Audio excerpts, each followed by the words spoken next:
Shalom, peuple de Dieu, et bienvenue encore une fois à notre 38e session d'enseignement consacré au ministère évangélique.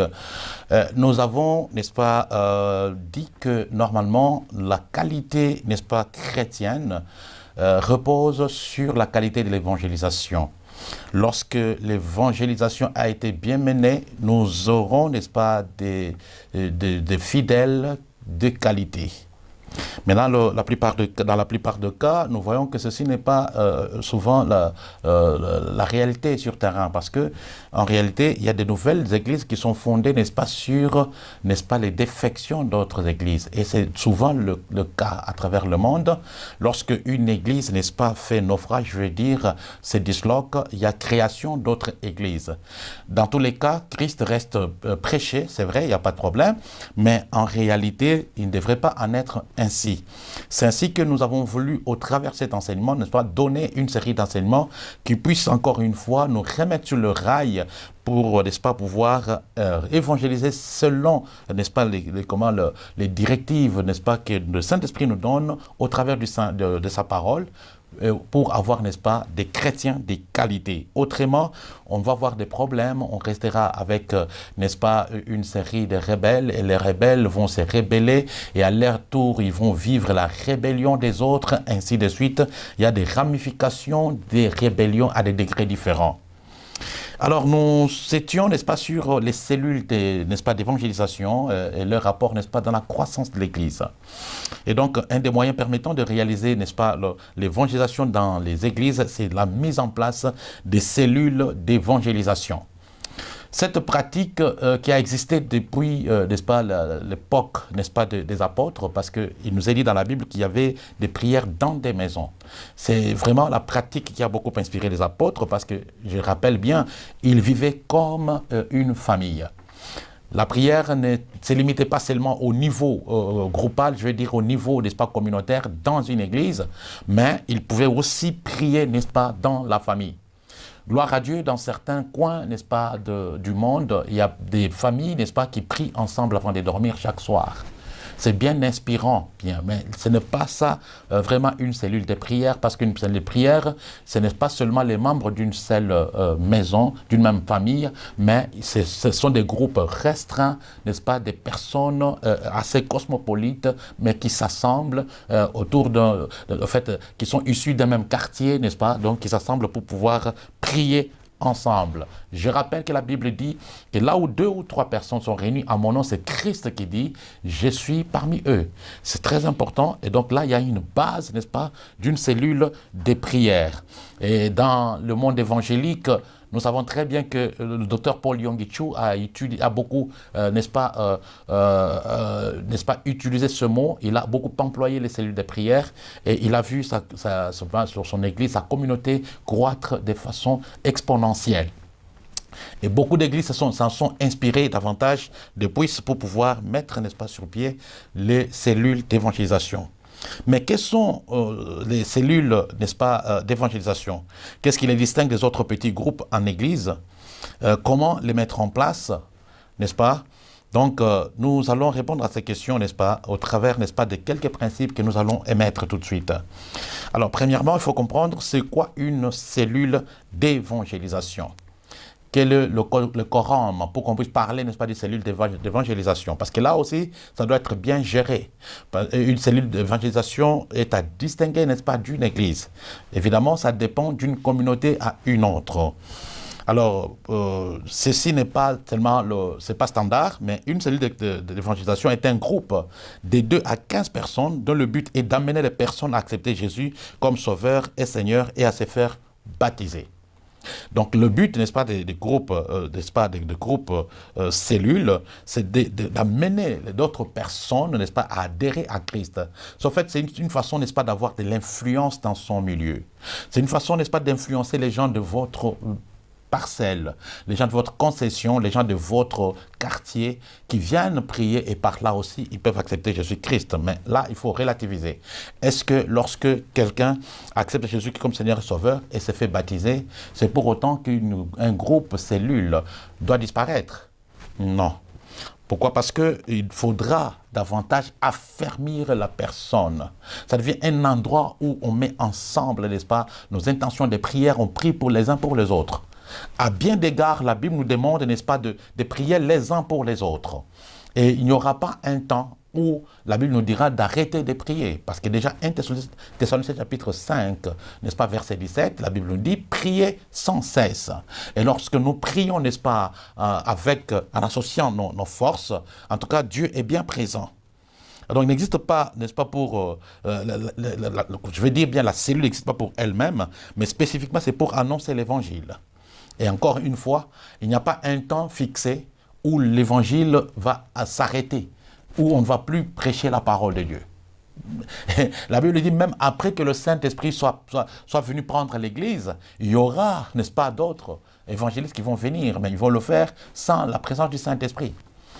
Et donc, les groupes cellules n'ont pas un temps où ils doivent disparaître. Donc, c'est un noyau de croissance. À partir de ce noyau-là, l'Église va se voir, va croître. Elle fournit un endroit où amener, n'est-ce pas, les amis, collègues, voisins, pour les introduire à la foi chrétienne et les conduire à Jésus-Christ. Et bien souvent aussi, même les gens qui veulent commencer des églises, au lieu d'aller, n'est-ce pas, vers des gens qui sont déjà sauvés, ou les adeptes, ou les chrétiens d'autres églises, on lance des invitations à des gens ciblés, donc qui ne connaissent pas Christ. On commence par là. Et puis on commence avec un noyau, avec lequel on investit. On investit dans ce noyau-là la parole de Dieu, la prière et les fondamentaux, n'est-ce pas, de la parole de Dieu. Et ça, c'est très important. Et donc, le groupe se rassemble d'habitude en dehors de l'église, à un endroit spécifique. Bon, nous avons nos amis, n'est-ce pas, de Full Gospel. Bon, ce n'est pas ça une cellule, mais eux, ils peuvent trouver un restaurant. Donc, là, il y a n'est-ce pas, ce qu'on appelle les témoignages et puis le temps de partage ensemble. Donc, et après, il y a la parole de Dieu qui est donnée et les gens sont touchés. Et déjà, à partir des témoignages, les gens sont totalement touchés, impactés et davantage. C'est un peu ça. Ce n'est pas tellement ça, comment le groupe cellule, mais je voudrais juste mettre en épingle le fait que le groupe cellule se font en dehors, n'est-ce pas, de l'église. Et en dehors de l'église, cela ne veut pas dire que non, indépendamment de l'église, non. Le groupe cellule appartient à une église, mais c'est en dehors de l'église bâtiment, en fait. C'est un groupe cellule d'une église donnée, d'une dénomination donnée. Il faut que ce soit clair là-dessus. N'allez pas recruter des gens de telle église. Vous dites, nous voilà, nous sommes membres d'un groupe de cellules. Mais vous êtes des chrétiens qui font de bonnes choses, vous êtes ensemble en association de prière. La Bible n'est pas contre cela, mais bien souvent, un groupe cellule, c'est vraiment ça part, n'est-ce pas, d'une église donnée, d'une église mère. Alors, la bonne nouvelle de l'évangile est présentée aux participants, que ce soit à travers une série de vidéos d'enseignement ou simplement par la lecture de la Bible, les témoignages. Et donc, ce faisant, les personnes présentes font l'expérience, n'est-ce pas, de l'Esprit Saint, de la communion fraternelle, de la conversion et de la croissance spirituelle. Mais encore là, il faut bien préciser que ça dépend des communautés. Il y a des communautés pour lesquelles, n'est-ce pas, donc la Sainte Seine ne doit être faite que par un ouvrier ordonné. Il y a d'autres, ils vont dire, oh non, la Sainte Seine, c'est l'apanage, n'est-ce pas, du pasteur lui-même. Et donc, le pasteur ne peut pas se couper en 4 morceaux pour une église qui a au moins 6 groupes de cellules. Donc, ça devient un peu compliqué. Ça dépend, n'est-ce pas, de chaque communauté. Il y a d'autres qui te disent, non, non, en tout cas, la Sainte Seine, ça se fait seulement dans l'église, pas dans les maisons. Et là encore, c'est un problème, d'accord? Et donc, ça dépend vraiment, ça dépend de chaque communauté. Mais la Bible, n'est-ce pas, encourage à ce que les gens se voient ensemble et prient ensemble. Et la Bible encourage qu'il y ait la Sainte Seine pour se souvenir tous les jours, n'est-ce pas, de notre Seigneur. Mais évidemment, parlant de cela, il y a des gens qui te disent, bon voilà, nous faisons la Sainte Seine chaque jour. Ils n'ont pas tort, c'est l'idéal. D'autres vous diront, bon, n'est-ce pas, à cause de manque de moyens, nous pouvons le faire une fois le mois, donc ça dépend. Mais je vous assure qu'il y a des grands bénéfices, n'est-ce pas, associés à la Sainte Seine. Spirituellement, la Sainte Seine nous apporte beaucoup de choses. Deuxièmement, avait-il constitué une première cellule d'évangélisation? On peut aussi dire, dans le cadre, n'est-ce pas, d'implantation d'église, qui peuvent être les membres du noyau, le noyau constituant, n'est-ce pas, une église. Ben, un peu ici, la première cellule d'évangélisation peut être constituée de qui? Doit-on ramasser quelqu'un de la rue? Doit-on ramasser quelqu'un dont on n'est pas, n'est-ce pas, la base chrétienne? Donc non. Une première cellule d'évangélisation devrait être constituée avec un noyau de personnes qui comprennent l'importance de faire connaître le Christ et qui ne sont pas à convaincre de la nécessité d'évangéliser. Donc, ce sont les gens-là qui sont vraiment en eux, vous sentez vraiment qu'il y a de l'appel à l'évangile, ils sont prêts à le faire quel qu'en soit le prix en fait. Ce sont des gens qui se disent, voilà, je suis là, c'est pour évangéliser. Et donc le groupe cellule, c'est un cadre idéal pour pouvoir évangéliser. Vous savez, parler, n'est-ce pas, de Christ à la foule, ce n'est pas la même chose que de parler avec Jésus, de Jésus, n'est-ce pas, pour, je veux dire, en solo, peut-être bien en tête-à-tête. Vous n'avez qu'à consulter Jean 3 pour voir comment ça s'est passé entre Jésus-Christ et Nicodème. Vous n'avez qu'à interroger, n'est-ce pas, Jean chapitre 4, Jésus-Christ avec la Samaritaine. Vous n'avez qu'à voir Jésus-Christ, n'est-ce pas, avec, n'est-ce pas, la prostituée dans la maison du pharisien. Donc, vous n'avez qu'à demander les sœurs de Lazare, donc avec Jésus-Christ, quand ils ont eu le temps de parler, n'est-ce pas, ce n'est pas la même chose parce que là, la personne peut poser des questions, la personne peut, n'est-ce pas, demander à ce qu'on puisse mettre des emphases sur des choses qui ne comprennent pas. Dans un groupe de cellules, la personne peut poser des questions. C'est un cadre très familial, un cadre vraiment idéal pour que toutes les questions d'origine doctrinale soient répondues d'une manière ou d'une autre. Quoi de plus normal que la personne qui est membre n'est-ce pas, d'un groupe de cellules d'évangélisation puisse être assez outillé parce qu'il est au fait le pasteur de cette cellule en réalité. Et il est bon d'adjoindre à la cellule des nouveaux convertis qui, par leur zèle et leur enthousiasme, sont efficaces dans l'œuvre de l'évangélisation. Donc vous avez les noyaux des gens équipés, des gens appelés, des gens qui sentent, n'est-ce pas, la ferveur et qui sentent vraiment la flamme de l'évangile. Ce sont ces gens-là qui constituent, n'est-ce pas, le premier noyau. Et lorsque vous allez constituer, n'est-ce pas, la direction d'une cellule de prière à quelqu'un qui n'a pas assez de zèle, en tout cas, cette cellule-là ne pourra pas progresser. Il y a pas mal de cellules qui ont commencé et qui ont, n'est-ce pas, fermé, qui ont arrêté d'exister tout simplement parce que le leader n'était pas une personne accro à l'évangélisation. Ce n'était pas une personne qui avait tellement du zèle pour l'évangile. Très important. Alors, à quel rythme ont lieu, n'est-ce pas, les rencontres?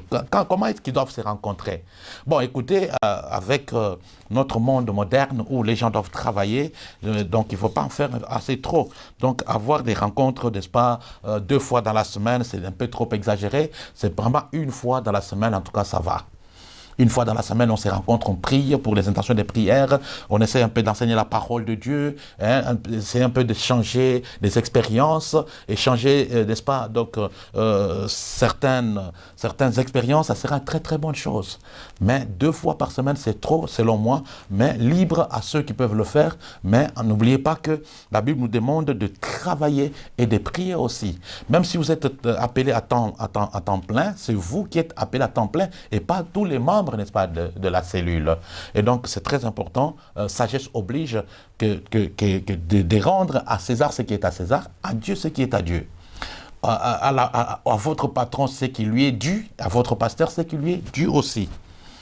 Et comment se déroule, n'est-ce pas, une rencontre d'une cellule? Donc, bien généralement, vous êtes ensemble, n'est-ce pas, vous faites des prières d'ouverture, en tout cas, et puis, bon, vous accueillez, n'est-ce pas, de nouveau, parce que vous n'oubliez pas, dans un groupe de cellules, il est demandé aux gens d'inviter les autres. Mais si vous ne le faites pas, votre témoignage va le faire. Lorsque vous serez en train de prier quelque part, les gens vont sentir que vous dégagez, n'est-ce pas, une certaine énergie parmi vous, et les gens seront, n'est-ce pas, attirés par, n'est-ce pas, la présence manifeste de Dieu au milieu de vous, parce que Dieu va commencer à faire au milieu de vous.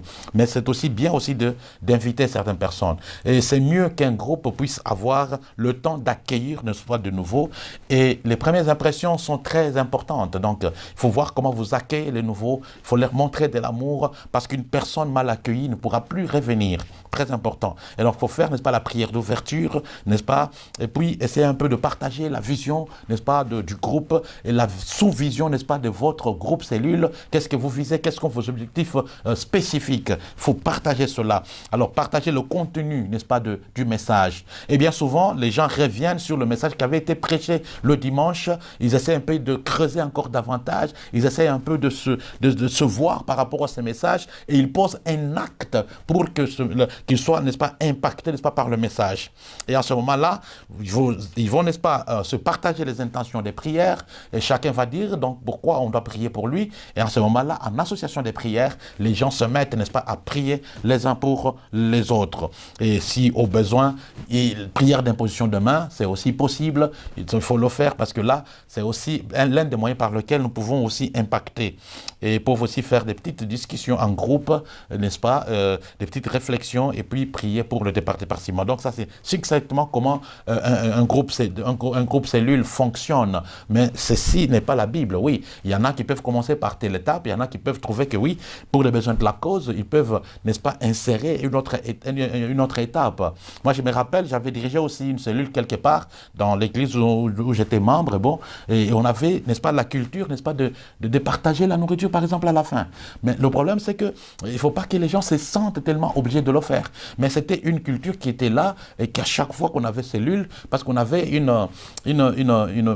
un fonctionnement circulaire. Donc, on pouvait aller tel jour chez tel jour chez tel, et à la fin, là, on pouvait partager à manger. Donc, ce n'est pas biblique, mais libre à tout celui qui veut, n'est-ce pas, vivre, n'est-ce pas, la chrétienté fraternelle à différents niveaux. Donc, il n'y a pas de problème pour cela.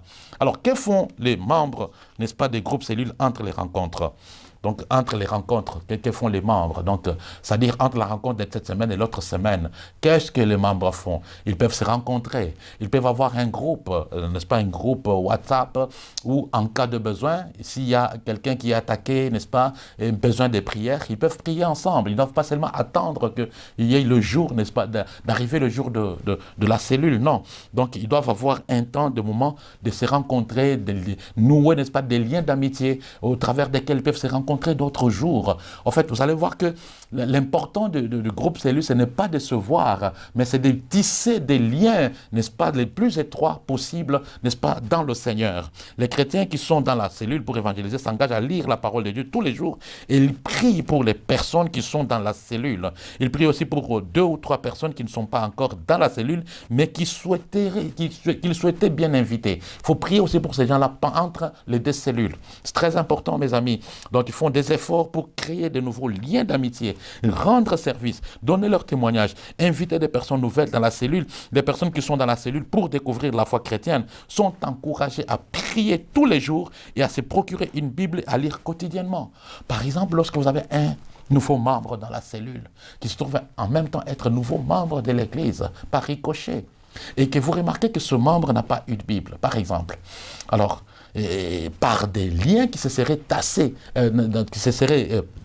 tissés, n'est-ce pas, au sein, n'est-ce pas, du groupe cellule, quelqu'un peut lui offrir une Bible. Il peut lui offrir une Bible. Dans ces liens-là, vous pouvez voir que tel frère a telle difficulté. Tel frère, il est jeune, mais il a des problèmes de minerval. C'est au niveau de groupe cellule qu'il peut y avoir des solutions. Donc, il y aura c'est un évangile holistique. Donc, il prie, mais en même temps, il montre l'amour en action. C'est très important. C'est ce qui est important. C'est ce qui tisse, qui enracine encore davantage les nouveaux venus au sein du groupe. Nous n'avons pas de chrétiens ancrés parce que ces chrétiens n'ont pas vécu le véritable amour au travers des cellules à la base. Et donc, lorsqu'une personne peut trouver ses besoins être résolus dans une cellule, il ne sera pas une charge pour l'Église d'une façon générale. Mais en même temps, il vivra l'amour tant prôné dans l'Église. Il vivra de l'amour véritable. C'est très important, mes amis. Alors, quelle est la part du responsable d'une Église? Le succès des cellules dépend en grande partie de la motivation du responsable de l'Église et de son engagement personnel dans les programmes d'évangélisation. Et donc, les groupes cellules ont leur force à partir du leader. Le leader doit s'engager activement à pouvoir, n'est-ce pas, transférer l'esprit d'évangile, même à la base, au niveau des cellules.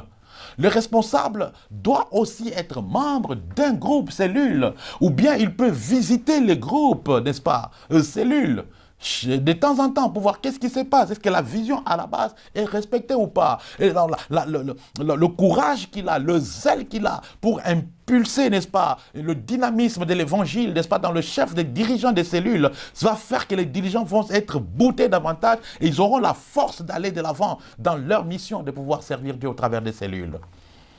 Et vous allez voir bien souvent, lorsque les cellules ne sont pas alimentées par le zèle du responsable, les cellules peuvent devenir, n'est-ce pas, devenir amorphes, ou carrément, lorsque le dirigeant devient plus zélé que le responsable, il y a, n'est-ce pas, conflit en demeure.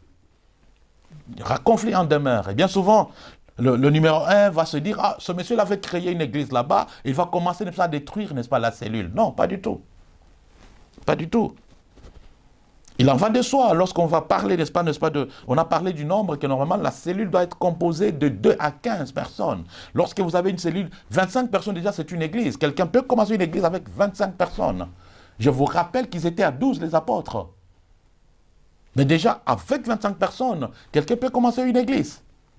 Donc ce qui fait qu'une cellule de plus de 20 personnes, non, pas du tout. Au-delà de 20, il faut déjà envisager la possibilité, n'est-ce pas, de créer une nouvelle cellule de prière.